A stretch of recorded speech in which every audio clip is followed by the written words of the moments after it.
Assalamualaikum, halo Sobat Tulis, bagaimana kabarnya hari ini? Kembali lagi bersama saya Aminah dalam video Satu Kata. Sahabat Tulis berkarya tiada tara.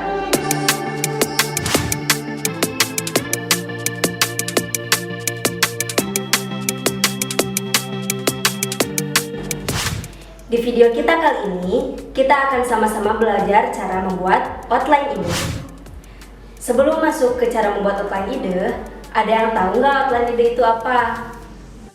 Outline berasal dari bahasa Inggris yang artinya garis besar. Nah, outline di sini berarti garis besar dari sebuah ide. Menurut Dedi Febrianto, seorang penulis asal Ogan Komering Ilir, Sumatera Selatan, outline adalah kerangka tulisan untuk menampilkan ide-ide utama atas sebuah objek atau tema tertentu. Manfaat dari outline adalah proses menulis menjadi lebih jelas. Lebih terasa ringan karena kita memecah tugas yang besar menjadi beberapa tugas yang kecil. Penasaran cara buatnya gimana? Yuk ikuti langkahnya.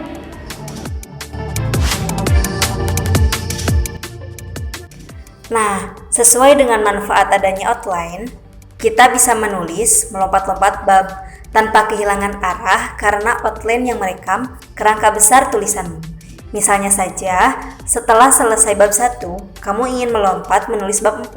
Tidak apa-apa, ada outline yang menjagamu agar tidak hilang arah. Dengan outline, kita jadi tahu bab 1 kurang banyak, bab 3 belum dicari datanya, bab 7 kurang dipoles, bab 9 terlalu tipis halamannya, dan lain-lain. Nah, berikut adalah cara efektif membuat outline. Yang pertama, tentukan tema atau topik besar yang hendak kamu angkat dalam tulisanmu.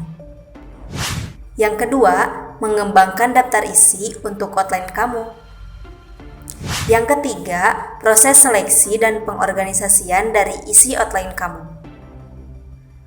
Yang keempat, berikan daging pada kerangka tulisanmu. Dan yang kelima, merevisinya. Selanjutnya, mari kita bahas satu persatu.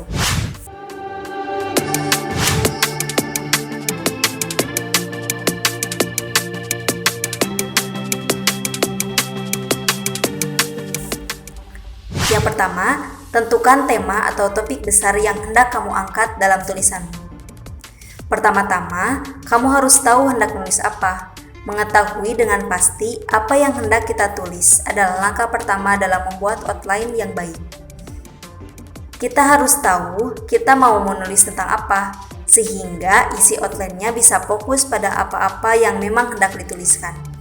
Contoh sederhana bagi yang ingin menulis novel, sebelum membuat outline, kita harus memastikan genre novel seperti apa yang akan kita buat. Apakah percintaan, pembunuhan, atau juga misteri. Jangan sampai yang awalnya ingin menulis novel misteri pembunuhan, di tengah-tengah belok menjadi novel anak. Dengan mengetahui secara pasti apa yang hendak ditulis, outline kita jadi lebih jelas, tegas, dan terarah. Yang kedua, mengembangkan daftar isi untuk outline kamu. Tentukan poin-poin besar yang hendak kamu angkat lewat tulisanmu. Proses kedua ini semacam membuat daftar isi untuk kerangka tulisan kamu. Yang ketiga, proses seleksi dan pengorganisasian dari isi outline kamu. Saatnya kamu menyeleksi dan memilih poin-poin mana saja yang cocok. Di tahap ini, kamu juga harus menyusun poin-poin yang telah kamu dapatkan dari bab 2, supaya terurut dan tertata, serta bisa dipahami. Setelah membuat daftar isi, saatnya kamu mengurutkan posisi dari poin-poin tadi agar terurut dan mudah dipahami sebagai panduanmu menulis.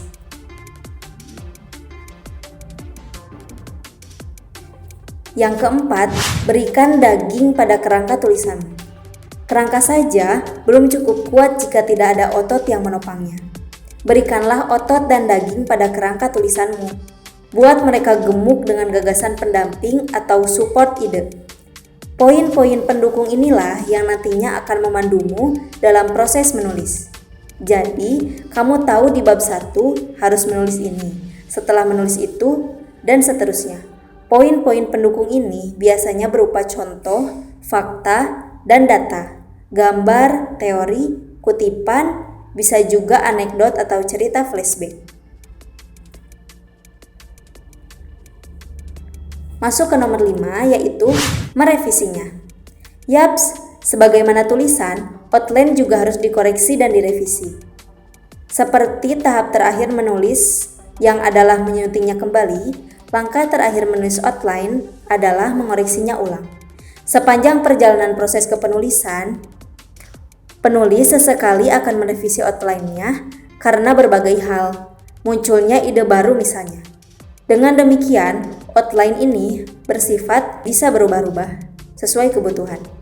Fungsinya hanya sebagai pemandu tulisan.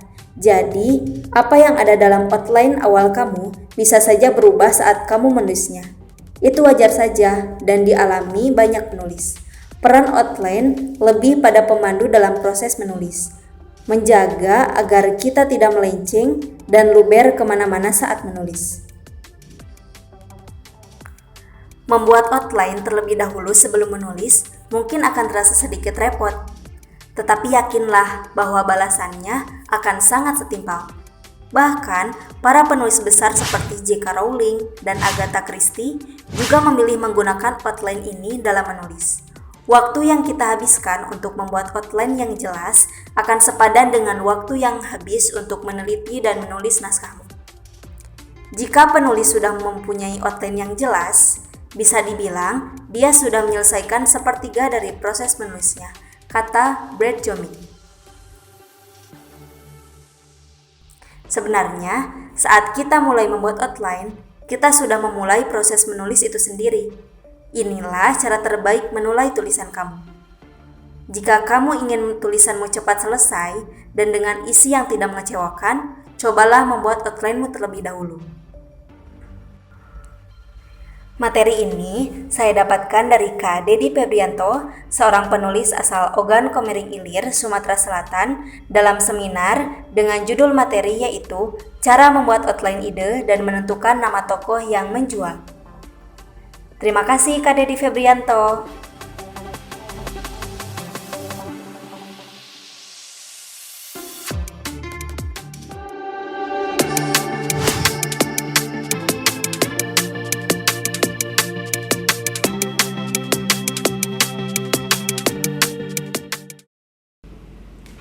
Nah, Sobat Tulis, sudah tahu kan outline ide itu apa? Sobat Tulis juga sudah tahu bagaimana cara membuat outline ide. Jadi, mulai sekarang kita harus membuat outline ide sebelum kita menulis naskah. Semoga video ini bermanfaat bagi kita semua. Bye-bye Sobat Tulis, sampai jumpa di video satu kata berikutnya. Wassalamualaikum warahmatullahi wabarakatuh.